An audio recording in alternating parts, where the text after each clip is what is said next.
இன்றைக்கி நம்ம பார்க்குறதுங்க காரப்பொரிங்க. காரப்பொரி எப்படி வறுக்கிறதுன்னு பார்க்கலாங்க.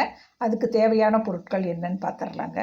கடுகு, சீரகம், வரமிளகாய், பூண்டு ஒரு 4 பல் பூண்டு எடுத்து நல்லா தட்டி வச்சுருக்கேங்க. நிலக்கடலை, வரமிளகாத்தூள், மஞ்சத்தூள், பொட்டுக்கடலை, சரிங்களா. அப்புறம் தேங்காய் எண்ணெய்ங்க.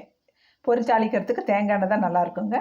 கருவேப்பிலை, கொஞ்சம் பெருங்காயத்தூள், பொரிங்க. இப்போ நம்ம எப்படி செய்யலான்னு பார்க்கலாங்க. இப்போ தேங்காய் எண்ணெய் ஊற்றலாங்க. நம்ம ஒரு 4 ஸ்பூன் எண்ணெய் ஊற்றலாங்க. அப்போ தாங்க பொரிக்கு நல்லாயிருக்கும்.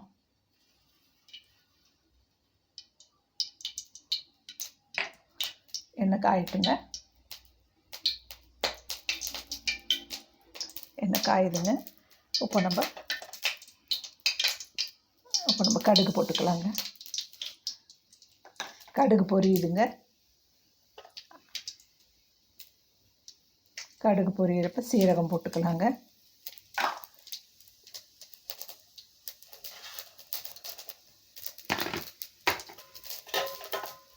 வரமிளகாய் போட்டுடலாங்க.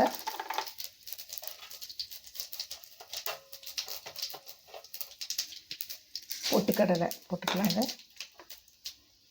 நிலக்கடலையும் போட்டுடலாங்க. போட்டுட்டு கருவேப்பிலையும் போட்டுடலாங்க. போட்டுட்டு நல்லா வதக்கலாங்க.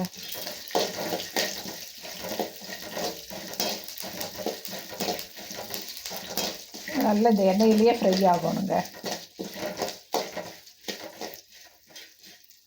இப்போ இந்த பூண்டு தட்டி வச்சுருக்கோம் இல்லைங்களா, அதையும் போட்டுடலாங்க. நல்ல எண்ணெயிலேயே அப்படியே இதாகணுங்க.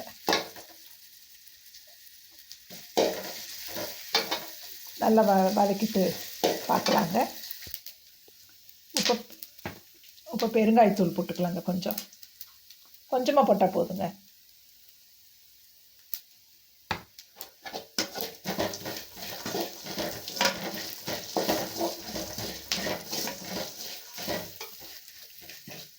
இப்போ நம்ம மஞ்சத்தூள் போடலாங்க.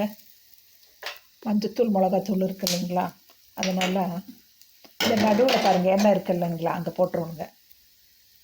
நல்லா இப்போ நல்லா இதை வணக்கணுங்க. சிம்மில் அடுப்பில் வந்து சிம்மில் வச்சிடணுங்க. வச்சுட்டு இப்போ இதாச்சுங்களா, உப்பை நம்ம பொரியை போட்டுடலாங்க. அவ்வளோதாங்க.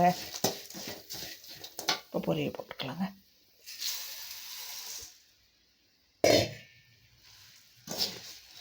அவ்வளோதாங்க. சூப்பராக காரப்பொரி ரெடி ஆயிடுச்சுங்க. பூண்டு ஒரு 4 பல் எடுத்து தட்டி வச்சிடணுங்க. பொட்டுக்கடலை 2 ஸ்பூன், நிலக்கடலை 2 ஸ்பூன், கடுகு, சீரகம், தேங்காய் எண்ணெய், கருவேப்பிலைங்க. வந்து தேங்காய் எண்ணெய் ஊற்றிடணுங்க. தேங்காய் எண்ணெய் ஊற்றிட்டு கடுகு போடணுங்க. அப்புறம் சீரகம் போடணும், வரமிளகாய் போடணும், கருவேப்பிலை தழை போடணும், அப்புறம் நிலக்கடலை போடணுங்க, அப்புறம் பொட்டுக்கடலை போடணுங்க. பொட்டுக்கடலை போட்டு முடித்த உடனே நம்ம இந்த பூண்டு தட்டி வச்சுருக்கோம் இல்லைங்களா, அதை கொஞ்சம் போட்டுறணுங்க. அதை போட்டு நல்லா வணக்கணுங்க. கொஞ்சம் நல்லா சிம்மில் அடுப்பில் வச்சுட்டு நல்லா வணக்கிட்டு அப்புறம் பொரி போட்டுறணுங்க. லைட்டாக பெருங்காயத்தூளுங்க. அவ்வளோதாங்க. பொரி ரெடி ஆயிடுச்சுங்க. அந்த எண்ணெயிலேயே நடுவில் கொஞ்சம் எண்ணெய் இருக்குங்க. நம்ம 4 ஸ்பூன் ஊற்றுறோம் இல்லைங்களா, நடுவில் இருக்க எண்ணெயிலேயே இந்த மஞ்சத்தூள், மிளகாத்தூள் போட்டு லைட்டாக ஒரு பெரட்டிட்டு சிம்மில் வச்சுக்கோணுங்க அடுப்பை. அப்புறம் பொரியை போட்டு பெரட்டுனா சூப்பரான பொரி ரெடிங்க. பாருங்கள் எப்படி இருக்குது பாருங்கள். அவ்வளோதாங்க. பூண்டு போட்டால் அவ்வளோ டேஸ்ட்டாக இருக்குங்க. பாருங்கள் இந்த பூண்டெல்லாம் வதங்கி எப்படி இருக்குன்னு பாருங்கள். இங்கே பாருங்கள் பூண்டு, சரிங்களா, நல்லா இருக்குங்க. இந்த மாதிரி நீங்கள் வறுத்து பாருங்கள்.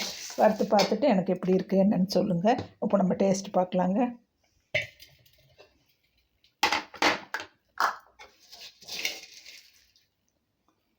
எம்மியான காரப்பொரி ரெடிங்க. நல்ல மொறுன்னு இருக்குங்க. சாயந்தரம் நேரம் பண்ணி கொடுத்தோம்னா எல்லாம் சாப்பிடுவாங்க. நீங்கள் இதே அளவுகளோடு நீங்கள் செஞ்சு பாருங்கள், நல்லா இருக்குங்க. இன்னொரு நாளைக்கு நான் மசாலா பொரி எப்படி செய்கிறதுன்னு சொல்லிட்டு நான் போடுறேங்க சேனலில், எப்படின்னு பாருங்கள், சரிங்களா. பாருங்கள் எப்படி இருக்குது பாருங்கள். பாருங்கள் நான் டேஸ்ட்டு பார்க்குறேன். நல்லா இருக்குங்க. சூப்பராக இருக்குங்க. காரம் எல்லாமே நல்லா இருக்குங்க. பொரியில் மட்டும் பொரி வாயில் போட்டு பாருங்கள். பொரியில் ஏதோ உப்பு கொஞ்சம் கம்மியாக இருந்தால் லைட்டாக உப்பு போட்டு பரட்டிக்கோங்க. என் பொரியில் வந்து உப்பு கரெக்டாக இருக்குங்க. அதனால் நல்லா இருக்குங்க, நல்ல பொறுன்ட்டு நல்லா இருக்குங்க. காரமும் கரெக்டாக இருக்குங்க. அவங்கவுங்க காரத்துக்கு தகுந்த மாதிரி மிளகா பொடி போட்டுக்கோங்க. நான் வந்து 1/2 ஸ்பூன் போட்டிருக்கேங்க வெறும் மிளகாத்தூள். என்னோடது கொஞ்சம் காரம் கம்மியாக தான் இருக்கும், நான் அவ்வளோ போட்டிருக்கேன். நீங்கள் அவங்கவுங்க காரத்துக்கு தகுந்த மாதிரி போட்டுக்கோங்க. பூண்டு வந்து விருப்பப்பட்டவங்க போட்டுக்கோங்க. ஒருத்தர் போட மாட்டாங்க, ஒருத்தர் விரும்புவாங்க. அவங்களுக்கு தகுந்த மாதிரி போட்டுக்கோங்க. சரிங்களா? என் சேனலை பிடிச்சிருந்தா சப்ஸ்கிரைப் பண்ணுங்கள், லைக் பண்ணுங்கள், கமெண்ட் பண்ணுங்கள், ஷேர் பண்ணுங்கள். சரிங்களா? நம்ம அடுத்த வீடியோவில் சந்திக்கலாங்க. தேங்க்யூ.